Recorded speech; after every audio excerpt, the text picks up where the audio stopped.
Domingo. Mañana es el día 25 y en Salcedo habrá un acto especial donde va a asistir el presidente de la República y se van a reunir representantes seguros de todas las áreas de la sociedad y de todas las provincias. Un acto de recordación con motivo del 60 aniversario de la muerte de las hermanas Mirabal. Una acción que en el tiempo crece en la aceptación de la gente de que ellas son un símbolo de la lucha y son un símbolo también del reclamo en que se institucionalizó este día como Día Universal de la lucha contra la violencia a la mujer.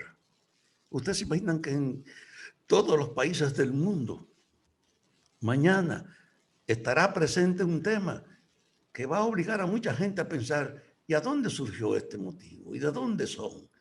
Nosotros no tenemos como dominicanos una festividad ni una celebración que tenga este alcance y esta trascendencia.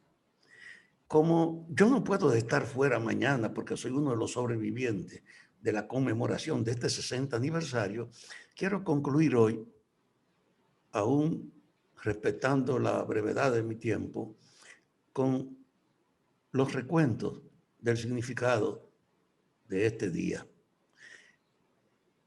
En enero de 1959, cuando se anunció que Fidel había hecho salir de Cuba a Fulgencio Batista y que Fulgencio Batista vino a alojarse a la República Dominicana, y que en ese momento en Cuba estaba Johnny Aves García, que estaba apoyando el gobierno derrotado, cuando se anunció eso, en el mundo entero hubo una conmoción, pero sobre todo aquí en la República Dominicana. Y en el Día de Reyes, el 6 de enero, en una reunión en la casa de un sobrino de Manolo, porque una hermana de él había tenido un hijo llamado Yuyo de Alessandro, y en esa casa de Yuyo de Alessandro se reúnen el día 6 de enero los miembros de la familia. Y ese día, a pesar de que en esa casa había una mujer que era hermana de la mujer de Ramfis, era la mujer de ese sobrino de Manolo, Yuyo de Alessandro. A pesar de eso, en el encuentro que se produce, Minerva fue capaz de hacer esta pregunta a la gente. Otros países pueden salir de sus dictaduras, de dictaduras más breves y más débiles que la nuestra. Esto es una vergüenza y es un desafío para nosotros. Eso estremeció a la gente. Pero ahí, bajo esa expresión, comenzó a plantearse, ¿y qué debemos hacer nosotros? Y esa mujer, ese día, abrió los caminos para un movimiento nacional que, a propósito del impacto que producía el éxito de la Revolución Cubana, aquí organizara a las fuerzas antidictadura. Salieron de ahí a divulgar y a buscar amigos de confianza, con lo cual tratar de ampliar la búsqueda y organizar a los sentimientos, a los portadores de sentimientos antitrujillistas. Y realmente las informaciones de que en Cuba estaban fusilando a los asesinos, de que Fidel llegó el día 9 con una multitud que los recibió en La Habana, de que estaban en desbandada presos o en el exilio, el grueso de lo que lo habían sometido, estimuló el sentimiento que permitió una voluntad participativa que no tenía precedente, porque en todas partes había gente con voluntad de comprometerse. El problema era salir a buscar, y ese fue el papel, salir a buscar a la gente para comprometerlo.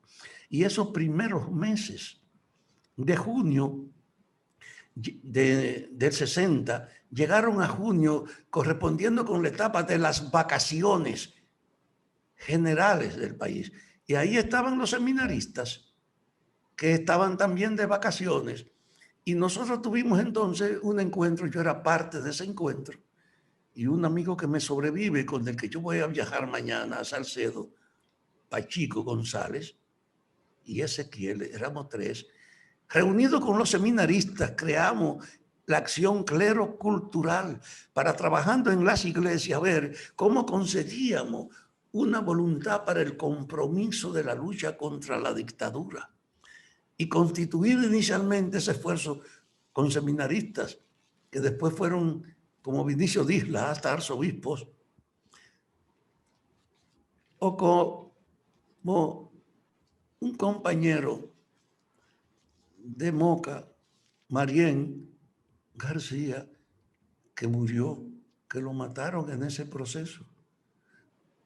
O como a Papilín, Luis Ramón Peña González de la Romana, que era seminarista y que cayó preso con nosotros. Entonces, ese momento de acción clero-cultural lo llevamos donde Minerva y lo integramos entonces en el movimiento en que ellos estaban desarrollándose. Y así se le dio un refuerzo al inicio de la organización de la resistencia antitrujillista, porque incorporar la iglesia era una gran oportunidad de afirmarla. Y encontramos un ambiente muy favorable entre los cristianos católicos para desarrollar ese movimiento. Ajá. El 14 de junio llega entonces al país las expediciones.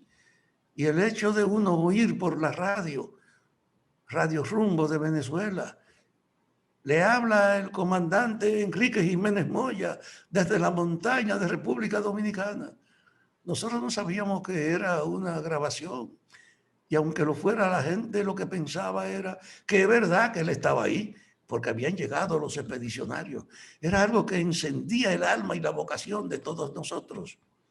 Pero pocas semanas después, cuando el gobierno anuncia que ha liquidado las fuerzas invasoras y realizaron un programa donde mencionaron los nombres de 192 muertos y cada vez que mencionaban un nombre decían muerto, que se convirtió en una provocación para los que estábamos motivados por la lucha, sentir un compromiso mayor, porque estamos frente a un gran sacrificio de 192 personas dominicanas, de Puerto Rico, de Cuba, de Estados Unidos, de España, de Nicaragua, que habían venido junto con los patriotas a inmolarse para crear y fortalecer esa conciencia opositora. En ese ambiente, ya con ellos derrotados, se incrementó el trabajo y Minerva dijo que estaba enferma para venir a su casa y que Manuelo viniera a visitarla a ella periódicamente toda la semana, diciendo que venía a saber de su mujer enferma y era un pretexto para en el camino vincularse con todos los comprometidos y Minerva ser un centro de la agitación regional. Yo fui su mensajero frente a Dulce Tejada de Macorís, lo fui frente a Luis Gómez, lo fui frente a la gente de la Romana, porque nosotros podíamos movernos. Y en ese ambiente es que llega a enero, porque había que convocar una reunión especial. Y en la Casa de Patria Mirabal, el día 9 de enero de 1960, se convocó un encuentro que tenía representantes del este, del sur, de la capital y de varios pueblos del Cibao, donde se planteó que había que hacer un encuentro para definir el nombre del movimiento, el programa del movimiento, los directores del movimiento. Y decidieron ahí hacer una reunión al otro día 10 en la casa de uno de los presentes, Charles Bogar, que era de Mao y que ofreció una finca que él tenía disponible para que allá se encontraran. Y así se produce un encuentro el día 10 de enero de 1960 en la casa de Charles Bogar. Y cuando se abre la discusión, es Minerva la que plantea que el nombre del movimiento debía ser un homenaje a los expedicionarios y que por eso debía llamarse Movimiento Revolucionario 14 de junio. Nadie objetó. Y que como parte de esa identidad de nosotros con ese sacrificio, el programa del movimiento revolucionario tenía que ser el que ellos trajeron, que era de 5 puntos. Y entonces, de hecho, el movimiento se convirtió en una continuidad de aquel esfuerzo que bajo el martirio había abierto las puertas de esta generalización del sentimiento opositor. Salimos de ahí y escogimos a los jefes. Yo insisto que en esa época nadie pensaba en la capacidad de las mujeres, aunque tuviese frente a una mujer como Minerva para dirigir, pero ella era la que había sido la activista principal de la orientación para el nombre, para el programa, para la agitación que había hecho, con el pasado que tenía de haber rechazado a Trujillo, había estado presa 2 veces, pero se escogió a su marido, un hombre humilde, muy buena persona, Manolo Tavares de presidente, y se escogió a Leandro Guzmán, el esposo de María Teresa, como secretario general, que era una muestra del respeto a las Mirabal, escoger a los 2 jefes que eran esposos de 2 de ellas. Y bajo ese criterio, todos los otros eran miembros delegados de esa dirección constituida. Pero al día siguiente comenzó la tragedia de que un señor de San Pedro de Macorís, a quien alguien de Montecristi fue a visitar para tratar de ganárselo, al otro día fue al servicio de inteligencia militar a develar la información que tenía de que había una convocatoria que se había celebrado en Mao para preparar la resistencia, y comenzó entonces las prisiones masivas. Manolo fue el día 13 detenido en Montecristi. Minerva fue 2 días después detenida, y junto con ella detuvieron también a un equipo de mujeres, que junto con ella incorporaba 2 mujeres más de Salcedo, Minerva y María Teresa, Tomasina Cabral y Feo Ortega, una odontóloga, a Miriam Morales de Puerto Plata y a Cela Morel, una doctora de la capital que había sido doctora de Angelita Trujillo. Esa situación junta con Dulce Tejada, 7 mujeres y 4 de Salcedo, fueron llevadas a la 40, sometidos todos a la inmensa vergüenza de la tortura, y particularmente Tomasina Cabral, que la desnudaron, le aplicaron el bastón, pero no la humillaron. Y esas mujeres con una fortaleza insólita, incluso Minerva discutiendo con Johnny, el jefe del servicio de inteligencia, allá en la 40, lo enfrentó con un decoro y una dignidad que él tuvo avergonzadamente que replegarse. Bueno, bajo la presión de la pastoral católica y de las denuncias internacionales, al 7 días de febrero pusieron en libertad a las mujeres. Y siguieron deteniendo a todo el mundo, torturándolo y mandando para la Victoria. Y Minerva siguió entonces agitando, yendo a ver a la cárcel a su marido y agitando en todo el interior, llenando con su actividad el vacío que había creado en el mando escogido para hacerlo. Y el gobierno no pudo resistir eso, y en mayo volvió a detener a Minerva, a María Teresa y a Tomasina Cabral, a ellas 3. Y bajo la presión de los acontecimientos tuvo que poner en libertad a muchos presos, y entonces también poner en agosto a las Mirabal y a Sina en libertad. Tomasina se asila al otro día en la embajada de Argentina, pero las Mirabal se quedaron aquí en función de que no podían abandonar a su marido ni la lucha. Y bajo ese efecto se desarrolló todo el tiempo, en 1960, de la presencia irreductible de Minerva, que nunca se rindió, seguía expresando esa verticalidad. Y entonces le trajeron sus maridos a Salcedo, a la fortaleza de Salcedo.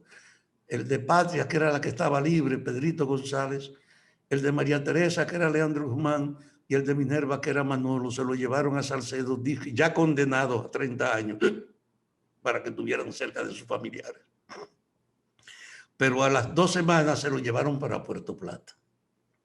Y es claro que eso creó una preocupación inmensa que se fortaleció con la declaración de Trujillo el día 2 de noviembre en Villatapia, un municipio de Salcedo, este gobierno solo tiene dos problemas, la Iglesia Católica y las Mirabal. Y cuando se hizo eso y se asocia al movimiento de traerlo para Salcedo y después para Puerto Plata, creció en el alma de todo el mundo de que eso era un anuncio que querían matar a las muchachas. Puerto Plata tenía un camino muy malo, era reconocido como una carretera muy peligrosa. Y llevado allá le dijeron que podían ir cuando quisieran. Así que querían que fueran muchas veces. Y basado en eso es que se organiza el crimen del 25 de noviembre.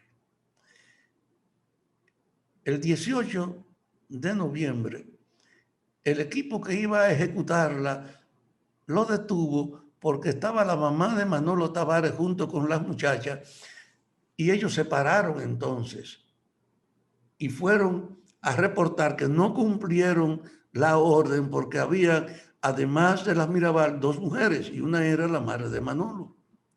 Y le dijeron, vuelvan, si no pasan de 4, cumpla la orden.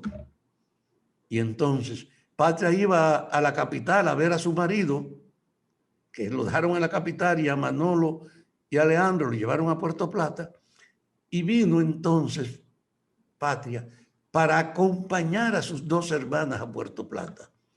Y así es que las tres son, en la tarde de ese día, detenidas por un JIT del servicio secreto y además de ser detenida ella junto con Rufino de la Cruz, precisamente el hombre que se había dedicado a acompañar y a servir a estas mujeres en esa acción de la que ellas eran una real promotora.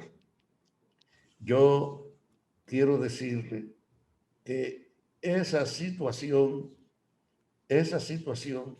de uno ver a esas mujeres en esas condiciones, a todos nosotros nos sacudió, nos estremeció, porque no podíamos aceptar de verdad la grosería de aquel crimen. En Salcedo, esos muertos convocaron a la ciudad y parte del Cibao fue el sábado 26 a velarla a Salcedo. Y ellas fueron muertas a palo, las tres, cada una distribuida en manos de sus asesinos, cada una en manos de sus asesinos, distribuidas. Y entonces se creó una situación demasiado dolorosa para todo el país y particularmente para nosotros, los que habíamos estado junto con ella o que la seguíamos. No tenemos forma de uno explicar ni de ninguna manera plantear lo que representaba el dolor de asistir impotente a la muerte de estas mujeres. Después, muertas ellas, es que en el 83 una delegación de mujeres de América Latina en Colombia plantea que el día 25 de noviembre sea declarado como el Día Universal de la lucha contra la mujer. Yo insisto que la dominicana que se escogió para plantear eso a la delegación latinoamericana fue Magali Pineda. Y en 1999 las Naciones Unidas declaró oficial Día Universal de la Lucha contra la Violencia de la Mujer el 25 de noviembre. Mañana se cumple ese acontecimiento. Pero en él hay que saber que el alma fundamental de ese movimiento fue la actitud intransigente y el estímulo vertical y decisivo de Minerva Mirabal. Los que la conocimos y lo tratamos nunca podemos olvidar esa determinación. Una mujer joven, tenía 34 años, una mujer joven que se había graduado ya de Derecho en la universidad y con muy buenas notas, summa cum laude, que tenía 2 hijos y que abandonó todo al grado de que 2 días antes de su muerte, yo he contado que una mujer de Salcedo llamada Chachita Brito, que era la directora de la escuela normal, fue a visitarla porque eran amigos y a decirle a Minerva, Yo vine donde ti a pedirte algo que yo sé que tú no lo vas a hacer ni por tus hijos, ni por tu madre, pero al menos hazlo por tus hijos. ¿De qué se trata, Chachita? Yo vine a pedirte que no vaya a Puerto Plata, que ustedes saben que la van a matar yendo. Y esa mujer fue capaz de echar hacia atrás y decirle, Chachita, no te preocupes, que nuestros hijos, como otros tantos huérfanos, encontrarán quien los críe. Con esa negación de que nada la detuvo, yo quiero que este 25 de noviembre recordemos ese emblema de la integridad y de la lucha patriótica de una mujer que se convirtió en un símbolo universal y que le ha dado a la República Dominicana una plataforma también para llegar a lugares donde nunca había llegado la República, ni con economía, ni con política, ni con cultura, porque en todas las naciones, mañana la gente va a tener presente esta tragedia. Gracias, Isidro.